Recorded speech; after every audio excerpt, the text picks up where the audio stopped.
First and foremost, all praises are due to Yahawashi, Yahawashi, Bashem Rakakwadash. Double honor to the elders and apostles of Great Millstone for teaching us His truth.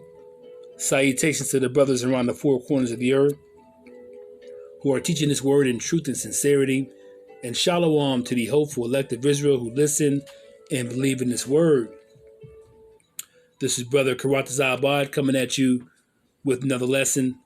This one is entitled, Keep Your Lamp Filled with Oil. We're going to start off with Matthew chapter 25 and verse 1. Then shall the kingdom of heaven be likened unto 10 virgins, which took their lamps and went forth to meet the bridegroom. Verse 2, and 5 of them were wise, and 5 were foolish. Now the 5 that were wise represents 1/3 or the remnant of the Hebrew Israelites who will be saved on the day of the Lord. When I say Hebrew Israelites, of course, I'm talking about Native Americans, okay, so-called Native Americans, blacks, so-called Latinos that are spread like the sand of the sea around the four corners of the earth. Now the 5 foolish were those of the 2/3 that are going to be destroyed or judged before the day of the Lord or on the day of the Lord, you see, that didn't hearken to this word. And even the 5 that were foolish, many of them knew they were Hebrew Israelites. Some of them are involved in other camps, okay, besides GMS and GMS. The apostles and the elders of GMS and their affiliates have the 100% truth doctrine of Yahawashi Yahawashi. And I'd advise you to just deal with Great Millstone and their affiliates as far as this doctrine, because everything is in sync. Some of these other camps are spreading doctrines that are not in sync with Yahawashi or what Paul and the apostles were preaching in the New Testament. You have some camps saying you can have sex on the Sabbath. Some camps saying that there's no such thing as the MOTB spoken of in Revelation chapter 13 verse 16. Okay, so you have various, differing doctrines. You even have a camp, I believe it might be ISUPK, that condones smoking of weed. Now I'm not saying that some of us don't fall off the track, okay, or don't get weak or have a weak moment. But to sit there and say that you can just smoke weed willingly is leading people down the wrong path. So like I said, the 5 foolish will be the 2/3 that will be destroyed on the day of the Lord when Yahawashi comes with those angels, and they'll be destroyed via the nuclear missiles coming from Russia and the other nations that are going to hit Babylon, America, as well as the laser fire coming from the chariots. And Babylon, America is going to be a lake of fire. Now, the foolish also represents those that are lukewarm, double-minded, you see, having itching ears to various differing doctrines. People that say that the kingdom is already here, which is ridiculous, you see. Some don't believe in Yahawashi. You have Old Testament Hebrew Israelites who don't believe in Yahawashi. When we know that Yahawashi came in the volume of the book, the whole book represents him. This whole truth and understanding of these scriptures is about Yahawashi. This whole thing is about Yahawashi and him redeeming the nation of Israel and his coming back down on the day of the Lord to start his rulership as King of Kings and Lord of Lords. All right? And to extract the elect and destroy Babylon, America, along with the 2/3 that don't get it, the Edomites, so-called white men, the devil, your adversary, and the other nations.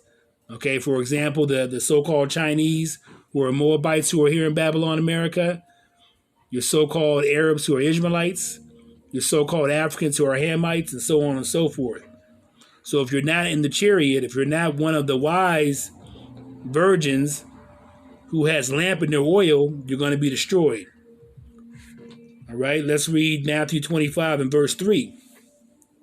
They that were foolish took their lamps and took no oil with them.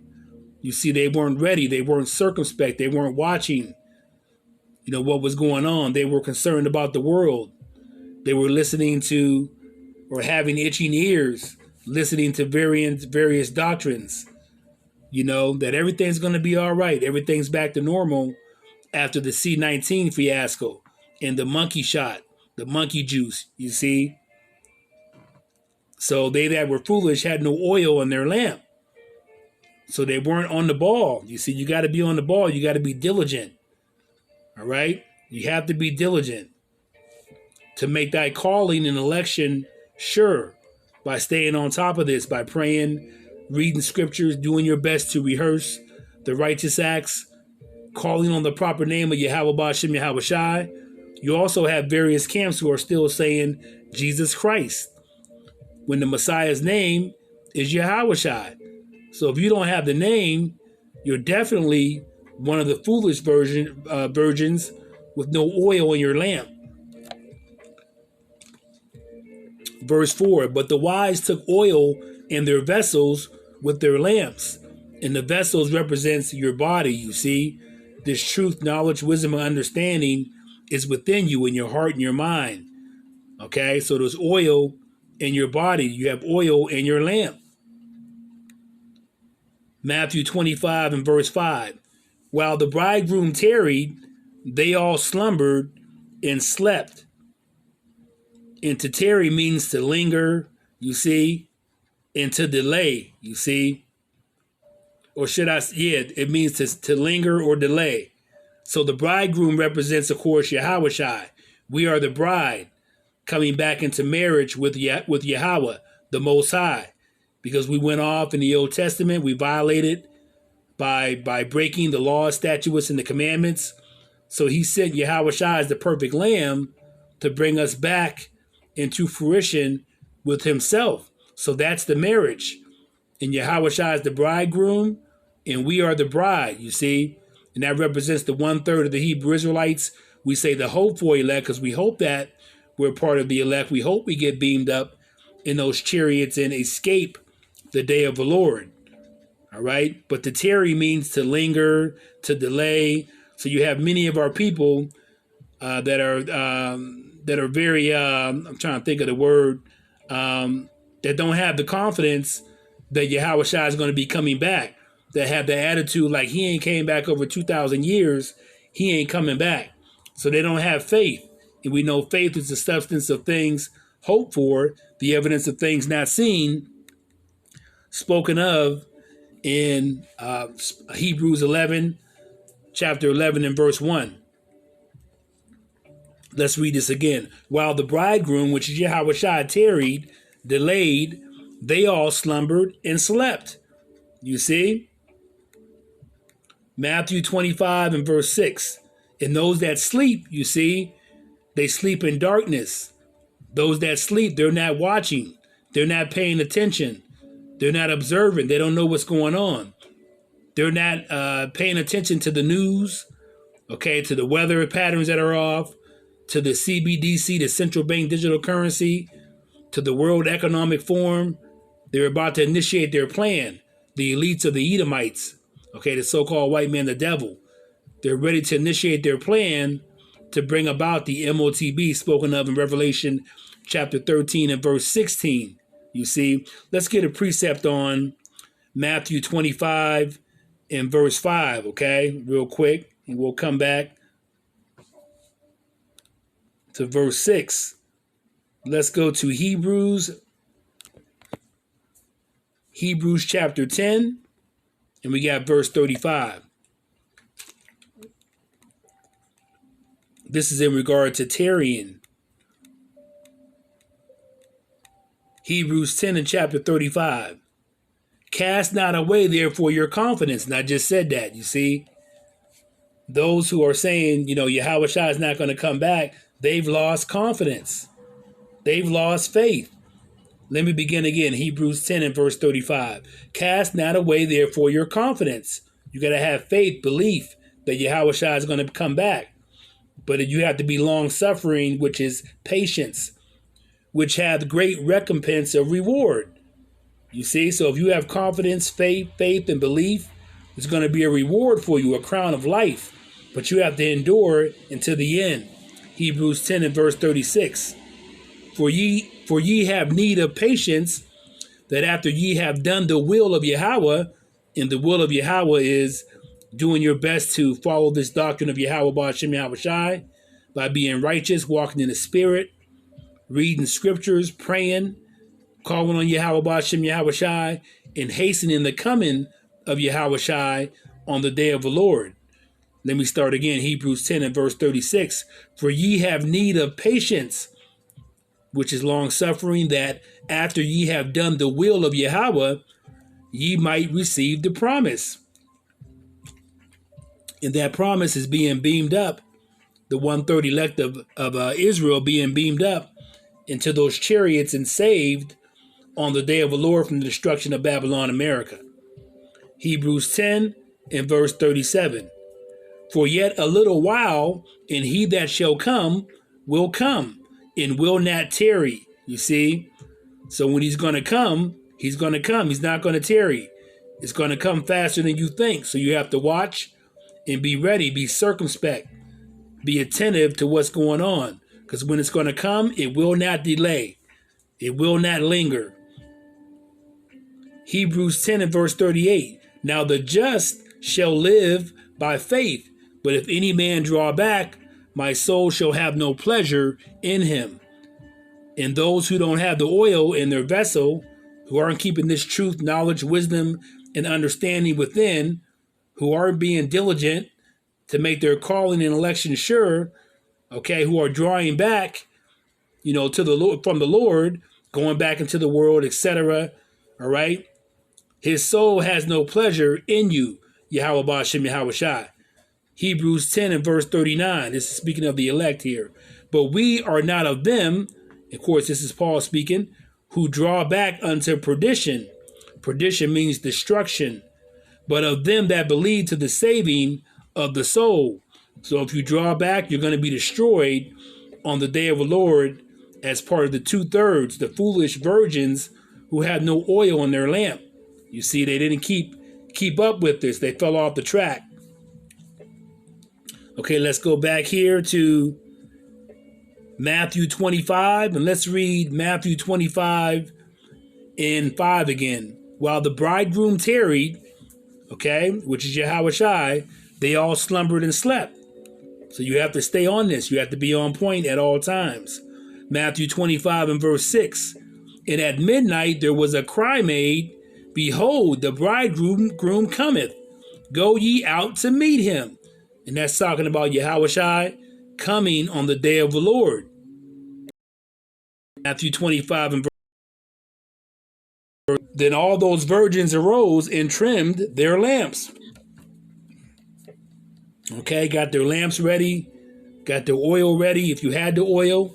Matthew 25 and verse 8. And the foolish said unto the wise, Give us of your oil, for our lamps are gone out. See, the foolish represent, and their lamps going out represents them falling away from the truth, drawing back, okay, not being diligent, you see, giving in to other doctrines with itching ears.